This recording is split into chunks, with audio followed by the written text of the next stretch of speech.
Hello दोस्तों and welcome to NCERT zone. जैसा कि आपको पता है, आने वाले अपकमिंग एग्जाम्स के लिए जो भी एग्जाम्स है, एसएससी, सीडीपीओ, बीपीएससी या जो भी एग्जाम्स है, उन सब के लिए हमारा एक जीएस का कंबाइंड कोर्स चल रहा है जीएस के लिए, जिसमें हमने बहुत सारे टॉपिक्स को ऑलरेडी कवर कर लिया है। इस वीडियो में हम बात करने वाले हैं इंडिया के एयरपोर्ट्स की और सी पोर्ट्स की। तो जितने भी मेजर एयरपोर्ट्स हैं एंड सी पोर्ट्स हैं, उन सबको हम कवर करेंगे, उनके बारे में इंटरेस्टिंग फैक्ट्स डिस्कस करेंगे। तो वीडियो शुरू करने से पहले एक इन्फॉर्मेशन आप सबके लिए है, काफ़ी इंपॉर्टेंट इन्फॉर्मेशन है, इसलिए मैं शुरू में ही दे रहा हूँ। सीडीपीओ और बीपीएससी के लिए हमारा एक कोर्स लॉन्च हो रहा है। कल धीरज सर ने अनाउंस किया इस कोर्स को। तो इस कोर्स में हम क्या करने वाले हैं? इस कोर्स में हम करने वाले हैं कि बहुत सारे जितने भी बुक्स हैं, जैसे क्राउन हो गया, उसके बाद क्राउन के बुक को हमने इस कोर्स में शामिल किया है। साथ ही साथ ऑब्जेक्टिव्स, एमसीक्यूज को शामिल किया है। उसके बाद 2-3 बुक्स से हमने बिहार स्पेसिफिक जो क्वेश्चंस आते हैं, उसके लिए हमने इस कोर्स में उसको इंक्लूड किया है। 2-3 बुक से हम पढ़ाई करेंगे। उसके बाद जो एनसीईआरटी समरी सार होती है, उस बुक को भी हमने इसमें कवर किया है, मतलब कवर करेंगे हम, इंक्लूड किया हमने इसमें। उसके अलावा एक और वन लाइनर बुक आती है, ठीक है, जीएस पॉइंटर, उसको भी हमने इसमें, जीएस पॉइंटर को भी हमने इसमें इंक्लूड किया है। और करंट अफेयर्स, एडुटेरिया प्लस स्पीडी, इन दोनों से हम करवा रहे हैं। साथ ही साथ टेस्ट सीरीज हमारा रहेगा इसमें शामिल, कुछ अच्छे कोचिंग्स की, जैसे दृष्टि हो गया, विजन हो गया, इस तरीके के और भी बढ़िया कोचिंग इंस्टीट्यूट के हम करेंगे। साथ ही साथ प्रीवियस ईयर क्वेश्चंस तो हम करेंगे ही करेंगे, लगभग 16-17 साल के प्रीवियस ईयर क्वेश्चंस करेंगे। उसमें बहुत सारे अलग अलग स्टेट पीसीएस के एग्जाम्स में जो क्वेश्चन आ चुके हैं, प्लस यूपीएससी में जो क्वेश्चंस आ चुके हैं। यूपीएससी नॉट सिर्फ सिविल सर्विस की बात नहीं कर रहा हूँ, यूपीएससी के प्री लेवल के क्वेश्चन को तो हम कुछ डिस्कस करेंगे ही करेंगे। साथ ही साथ यूपीएससी एग्जाम जैसे सीडीएस वगैरह में, एनडीए में जो जीएस पूछे जाते हैं, वो काफ़ी इंपॉर्टेंट हो जाते हैं स्टेट पीसीएस के लिए, तो हम इसको भी कवर करने वाले हैं।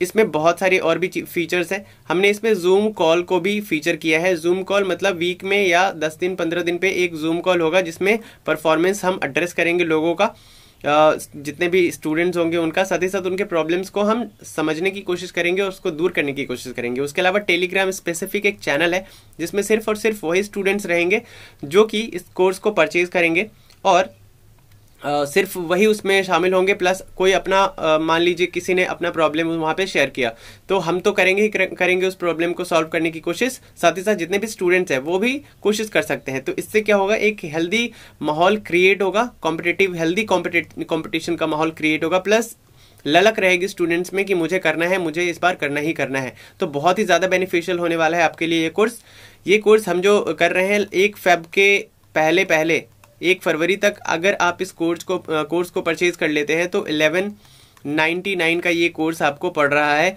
अगर उसके बाद आप परचेज करते हैं तो 1999 यानी कि 2000 रुपये का ये कोर्स आपको पड़ेगा। तो आपको क्या करना है, आपको जल्दी से जल्दी इस कोर्स को परचेज करना है। कुछ लोगों की इंक्वायरी आई है और कुछ लोगों ने परचेज कर भी लिया है ऑलरेडी, तो जल्दी करिए, 1 फरवरी तक कर लीजिए, आपका फायदा रहने वाला है। तो चलिए अब हम इस वीडियो को शुरू करते हैं। इस वीडियो में हम बात करते हैं सबसे पहले इंडियन एयरपोर्ट्स की। इंडियन एयरपोर्ट्स की अगर बात करें तो देखिए, अब अगर अभी हम इंडिया में बात करें तो लगभग 125 एयरपोर्ट्स हैं, ठीक है, जिसमें 11 इंटरनेशनल एयरपोर्ट्स है और 8 कस्टम्स एयरपोर्ट है और 81 जो है डोमेस्टिक एयरपोर्ट्स हैं एंड 25 सिविल एनक्लेव्स और जो डिफेंस के एयरफील्ड्स है उसको भी हमने शामिल किया है। 25 डिफेंस से रिलेटेड वो एयरफील्ड्स हैं। तो total as many as 25 airports are there in India. Okay, उसके बाद बात करें तो इसको मैनेज कौन करता है, जो एयरपोर्ट्स हैं इसको मैनेज कौन करता है, रख रखाव कौन करता है, कौन देखता है इसके कामकाज को, तो ये जो अथॉरिटी है वो है airports authority of India, AAI। Okay, तो ये सारे मेजर एयरपोर्ट्स और जितने भी through out the country airports हैं इनको मैनेज करती है। अब बात करते हैं उस लिस्ट में कुछ एयरपोर्ट्स की, और वो कहाँ कहाँ पे है उसकी बात करेंगे। देखिए, इसमें हमने जो लिस्ट लिया है उसमें हमने क्या क्या लिया है। इस लिस्ट में हमने लिया है कि इसमें इंटरनेशनल एयरपोर्ट्स है या डोमेस्टिक एयरपोर्ट्स है, इसको तो हमने लिया ही लिया है इसमें। साथ ही साथ हमने ये भी इसमें जानने की कोशिश की है कि ये एयरपोर्ट्स कहाँ पे है, ठीक है, ये एयरपोर्ट्स कहाँ पे है। ये ज़्यादा इंपॉर्टेंट हो जाता है एग्जामिनेशन पॉइंट ऑफ व्यू से अगर देखें तो। तो एयरपोर्ट का टाइप हम देखेंगे, उसके लोकेशन को देखेंगे, और ये टाइप भी यहाँ पे है, सॉरी उसके नाम को देखेंगे, लोकेशन को देखेंगे और टाइप भी यहाँ पे है। तो टाइप हम डिस्कस नहीं करेंगे कि ये कॉमर्शियल एयरपोर्ट है या फिर सिविल एनक्लेव का एयरपोर्ट है या फिर पैसेंजर एयरपोर्ट है। तो हम इस चीज़ को नहीं देखेंगे क्योंकि एग्जामिनेशन पॉइंट ऑफ व्यू से ये चीज़ें इतनी ज़्यादा इंपॉर्टेंट है नहीं। तो हम सिर्फ देखेंगे नाम और उसका लोकेशन, ठीक है। आप चाहे तो इसको पढ़ सकते हैं, ये पीडीएफ मैं आपको अवेलेबल करा दूंगा हमारे टेलीग्राम ग्रुप पे या व्हाट्सएप ग्रुप पे। अगर आपने ज्वाइन नहीं किया है तो डिस्क्रिप्शन में नंबर है, आप वहाँ से ज्वाइन कर सकते हैं, लिंक भी डिस्क्रिप्शन में दिया हुआ है। तो चलिए, सबसे पहला जो एयरपोर्ट है वो है छत्रपति शिवाजी एयरपोर्ट, और ये कहाँ पे है? ये है मुंबई महाराष्ट्र में। उसके बाद है इंटरनेशनल एयरपोर्ट BOM यानी कि बॉम्बे, सॉरी ये इसी का नाम है, sorry Chhatrapati Shivaji international airport Bombay, ये सेम है। तो ये मुंबई और मुंबई महाराष्ट्र में है जो कि ठीक है। उसके बाद कैंपेगौड़ा इंटरनेशनल की बात करें तो ये बेंगलुरु में है, और इसका ये देखिए जो BLR है ना, ये कोड है इसका, इस इंटरनेशनल एयरपोर्ट का कोड है। वैसे यहाँ पे BOM जो है ये कोड है, ओके। तो Kempegowda international airport, Bengaluru international airport इसका नाम था पहले, तो बेंगलुरु कर्नाटका में है ये। उसके बाद बात करें चेन्नई इंटरनेशनल एयरपोर्ट, तो इसका कोड क्या है? MAA, ठीक है।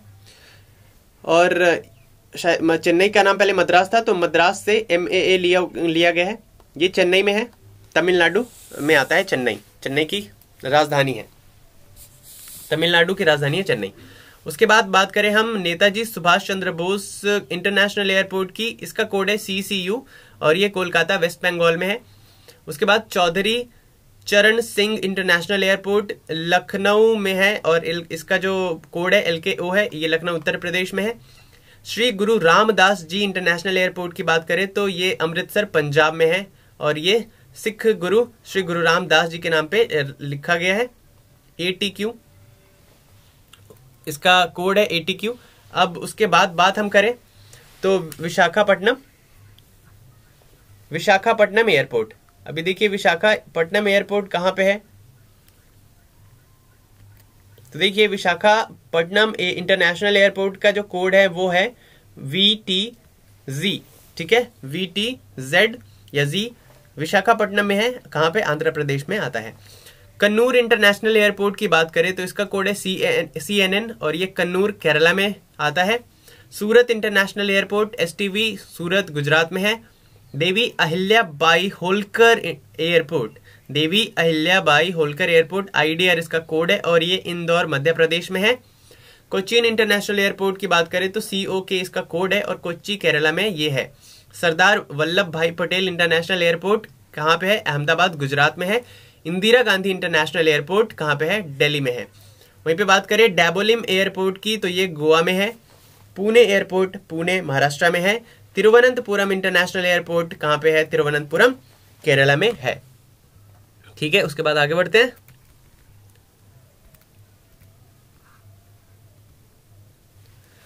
देखिए कोयम्बटूर इंटरनेशनल एयरपोर्ट CJB इसका कोड है, ये कहाँ पे? कोयम्बटूर तमिलनाडु में।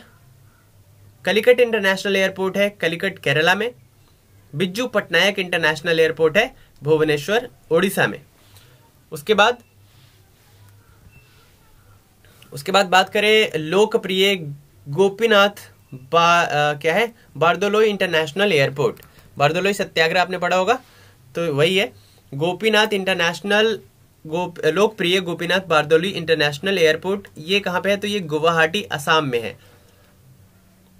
उसके बाद Lal Bahadur Shastri international airport VNS, तो ये बनारस में है, वाराणसी उत्तर प्रदेश। राजीव गांधी इंटरनेशनल एयरपोर्ट हैदराबाद में है। तिरुचिरापल्ली इंटरनेशनल एयरपोर्ट तिरुचिरापल्ली तमिलनाडु में है। Doctor Baba Saheb Ambedkar international airport, ये नागपुर महाराष्ट्र में है। उसके बाद Sheikhul Alam international airport Srinagar Jammu and Kashmir में है और ये सिविल एनक्लेव का है।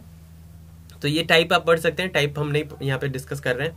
इम्फाल इंटरनेशनल एयरपोर्ट की बात करें तो इम्फाल मणिपुर में है। जयपुर इंटरनेशनल एयरपोर्ट जयपुर राजस्थान में है। मदुरई एयरपोर्ट मदुरई तमिलनाडु में है। बागडोगरा इंटरनेशनल एयरपोर्ट काफ़ी पॉपुलर है, काफ़ी फेमस हो जाता है, तो ये सिलीगुड़ी वेस्ट बंगाल में है। उसके अलावा जयप्रकाश नारायण इंटरनेशनल एयरपोर्ट पटना बिहार में है। मैंगलोर इंटरनेशनल एयरपोर्ट मैंगलोर कर्नाटका में है। चंडीगढ़ इंटरनेशनल एयरपोर्ट चंडीगढ़ में है। उसके अलावा कुछ और एयरपोर्ट्स है, उसकी भी बात कर लेते हैं। अच्छा नहीं, बस दैट्स इट, इतने ही थे। एयरपोर्ट्स जो मेजर थे और जो एग्जामिनेशन पॉइंट ऑफ व्यू से थे, मतलब इंपॉर्टेंस रखते थे। अब बात कर लेते हैं कुछ एयरपोर्ट्स की और उसके इंटरेस्टिंग फैक्ट्स की। तो सबसे पहला है यहाँ पे इंदिरा गांधी इंटरनेशनल एयरपोर्ट, दिल्ली में है, ये तो पता ही है आपको। इसका इंटरेस्टिंग फैक्ट अगर हम देखें तो ये जो एयरपोर्ट है, ये तो सबको पता है कि फॉर्मर प्राइम मिनिस्टर इंडिया की थी, उनके नाम पे है, फर्स्ट लेडी प्राइम मिनिस्टर। और उसके बाद ये busiest aviation hub in the world है। देख ले, सिर्फ इंडिया में नहीं, इन द वर्ल्ड है। It is the busiest aviation hub in the world, specially in south Asia. Okay, besides that, इसके अलावा 2010 में इंदिरा गांधी एयरपोर्ट को क्या मिला था? 4th बेस्ट एयरपोर्ट का अवार्ड मिला था वर्ल्ड के 15 से 25 लाख कैटेगरीज में। ठीक है, तो ये एग्जामिनेशन पॉइंट ऑफ व्यू से इतना ज्यादा इंपॉर्टेंट नहीं है, लेकिन आप इसको दिमाग में रख के एक बार चलिए। उसके बाद है कोचीन इंटरनेशनल एयरपोर्ट, ये रही उसकी तस्वीर और ये केरला में है। इंटरेस्टिंग फैक्ट की बात करें इसके बारे में, तो इसके बारे में इंटरेस्टिंग फैक्ट ये है कि ये जो एयरपोर्ट है, ये पहला एयरपोर्ट है इंडिया का जो पब्लिक प्राइवेट पार्टनरशिप के अंडर में डेवलप हुआ है, यानी कि पीपीपी मॉडल पे तैयार हुआ है। क्लियर है? तो ये काफी इंपॉर्टेंट फैक्ट है और इसको याद रखिएगा, एग्जाम में पूछ सकता है कि इंडिया का वो कौन सा एयरपोर्ट है, पहला एयरपोर्ट है जो कि पीपीपी मॉडल पे आधारित है, तो कौन है? केरला का कोचीन एयरपोर्ट। उसके बाद आगे बढ़ते हैं।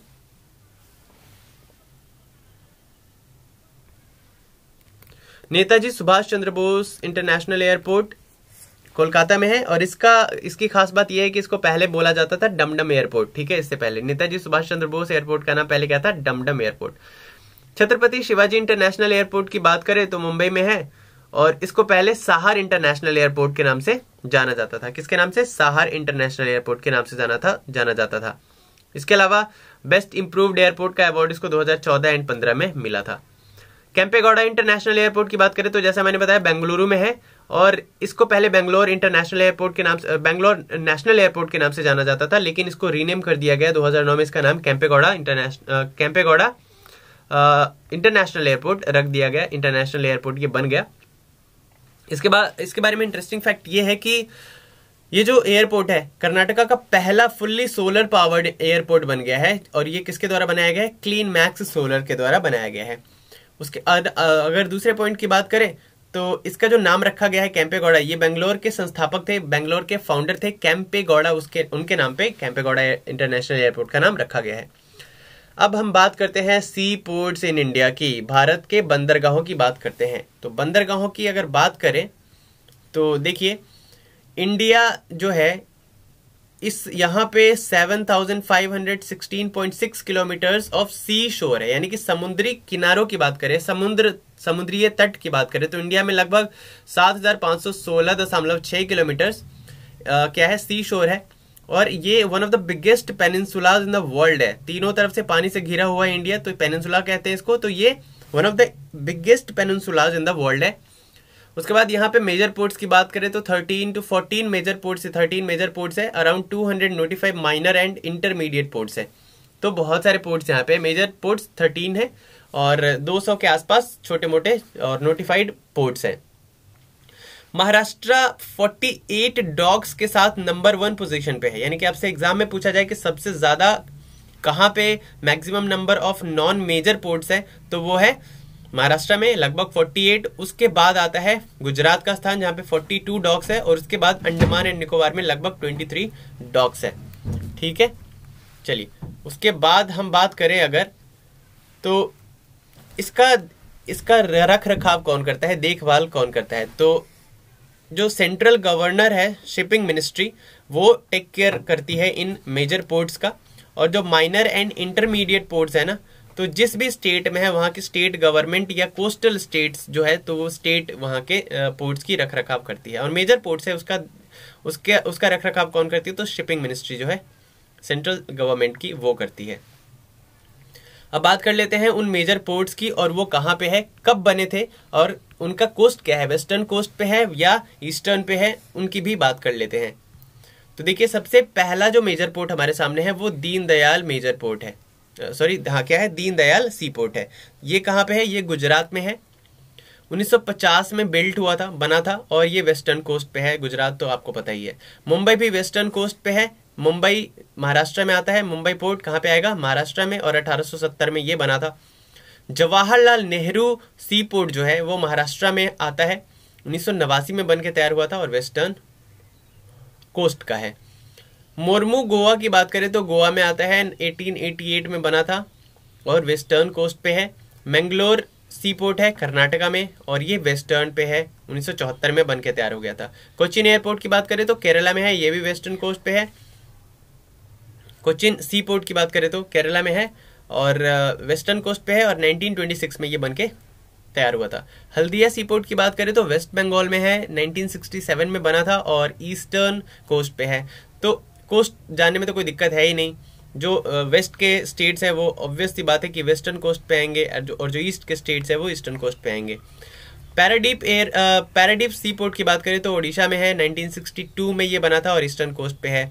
विशाखापट्टनम आंध्र प्रदेश 1933 में बना और ईस्टर्न कोस्ट पे है। चेन्नई जो है वो तमिलनाडु, चेन्नई सी पोर्ट तमिलनाडु में है, 1881 में बना था और ईस्टर्न कोस्ट पे है। इन्नौर सी पोर्ट तमिलनाडु में है, 2001 में बना था और ईस्टर्न कोस्ट पे है।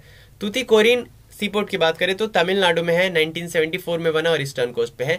पोर्ट ब्लेयर अंडमान आइलैंड्स पे है, 1789 में बना और ईस्टर्न कोस्ट पे है। और वहीं पे मुद्रा सी पोर्ट की बात करें तो मुंद्रा सी पोर्ट गुजरात में है, 2001 में बना और नदर्न कोस्ट पे है। ठीक है, अब आगे बढ़ते हैं और कुछ फैक्ट्स हम जान लेते हैं, कुछ इंटरेस्टिंग फैक्ट्स इन पोर्ट्स के बारे में कि कौन बड़ा है कौन छोटा है क्या है। ठीक है, तो देखिए अगर हम कांडला पोर्ट की बात करें ना, कांडला सी पोर्ट की, तो हमें पता है गुजरात में है। ये सिचुएटेड कहाँ है, गल्फ ऑफ कच्छ में। ठीक है, it is the biggest port of India. तो इंडिया का बिगेस्ट पोर्ट अगर आपसे पूछा जाए सी पोर्ट कौन सा है तो कांडला एयरपोर्ट है और इसी का नाम बदल के अब क्या कर दिया गया है, दीन दयाल पोर्ट कर दिया गया है। तो याद रखिएगा कब बदला गया नाम इसका, 25 सितंबर 2017 को इसका नाम बदल दिया गया।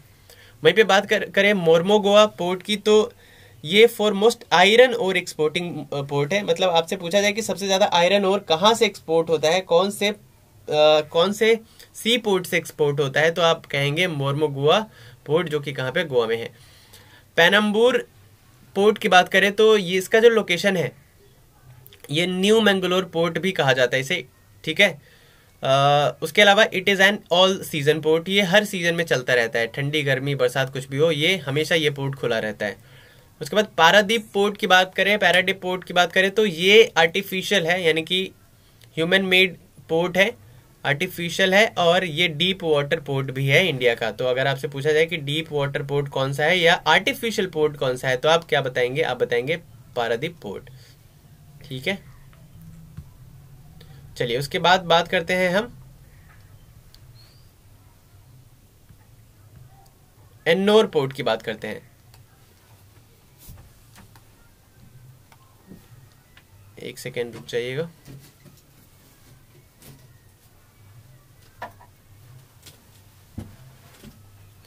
फिर है एन्नोर सी पोर्ट। एन्नोर सी पोर्ट की बात करें तो इसको कमरजार पोर्ट लिमिटेड भी कहा जाता है और ये ओनली मेजर पोर्ट है जो कि एक कंपनी के तौर पे भी रजिस्टर्ड है। कौन सा, एन्नोर पोर्ट। उसके बाद बात करें जवाहरलाल नेहरू पोर्ट की, तो इसे पहले जाना जाता था नावा शेवा पोर्ट के नाम से और ये लार्जेस्ट कंटेनर पोर्ट है इंडिया का। तो अगर आपसे एग्जाम में पूछे इंडिया का लार्जेस्ट कंटेनर पोर्ट कौन सा है, तो आप कहेंगे जवाहरलाल नेहरू पोर्ट और इसका पहले नाम क्या था, इसका पहले नाम था नावा शेवा पोर्ट। तूतीकोरिन पोर्ट की बात करें सी पोर्ट की, तो ये तूथुकोडी पोर्ट के नाम से भी जाना जाता है और ये एक आर्टिफिशियल डीप सी डॉक है और इसको ऑफिशियली वीओ चिदम्बरनार पोर्ट के नाम से जाना जाता है, तूतीकोरिन सी पोर्ट को। ठीक है, तो ये कुछ फैक्ट्स थे सी पोर्ट्स के बारे में। अब कुछ और हम देख लेते हैं ट्रिविया कुछ पोर्ट्स के बारे में, उसके बाद हम इसको इस सेशन को एंड करेंगे। तो देखिए, जो कोलकाता पोर्ट है ये ओल्डेस्ट पोर्ट है इंडिया का और ये जो बन के तैयार हुआ था 1870 में और ये पहला मेजर पोर्ट है इंडिया का। उसके बाद इंडिया का इकलौता रिवरिन पोर्ट है, यानी कि नदी के रास्ते भी ये पोर्ट जाती है। ठीक है, और ये जो लोकेटेड है हुगली रिवर में लोकेटेड है, वेस्ट बंगाल में। ठीक है, तो इंडिया का इकलौता नदी कोस्ट कौन सा, अगर आपसे पूछे रिवरिन कोस्ट कौन सा है पूछे, तो ये है हुगली नदी में है, कहाँ पे, वेस्ट बंगाल में, कोलकाता पोर्ट। उसके अलावा गंगावरम पोर्ट की बात करें तो डीपेस्ट पोर्ट इन इंडिया है। इसकी जो डेप्थ है, गहराई है 21 मीटर्स है, और ये सिचुएटेड कहाँ पे है? ऑफ कोस्ट विशाखापट्टनम, आंध्र प्रदेश में। वाधवान पोर्ट की बात करें तो इंडिया का 13th मेजर पोर्ट है ये वाधवान, और ये महाराष्ट्र में है। और महाराष्ट्र की बात करें तो स्टेट है महाराष्ट्र इंडिया का वो स्टेट है जहाँ पे सबसे ज़्यादा नॉन मेजर पोर्ट्स हैं, लगभग 48 नॉन मेजर पोर्ट्स हैं। तो बस यही था, इस वीडियो में हमने बात की एयरपोर्ट्स के बारे में और सी पोर्ट्स के बारे में। उम्मीद है कि आपको वीडियो पसंद आई होगी, और अच्छा लगा तो लाइक करके जाइएगा, बिना लाइक किए मत जाइएगा, कमेंट करके बताइएगा, शेयर ज़रूर करिएगा अपने दोस्तों के साथ, और जिस ग्रुप में भी आप जुड़े हुए हैं। साथ ही साथ चैनल पे नए हैं तो सब्सक्राइब का बटन भी ज़रूर दबाइएगा। जो कोर्स के बारे में मैंने आपको बताया उस पर आप ध्यान दीजिए। 1 फरवरी तक आप अगर करते हैं, लेते हैं इस कोर्स को, तो 1199 में आपको ये कोर्स मिल जाएगा, नहीं तो 1999 में आपको ये लेना पड़ेगा, लगभग 2000 रुपये में। तो बस that's all for today's video. मिलते हैं नेक्स्ट वीडियो में। शाम को करंट अफेयर्स की वीडियो आएगी, एक सुबह में आ चुकी है, तो बने रहिए हमारे साथ, देखते रहिए एनसीईआरटी जोन को। Bye bye and take care.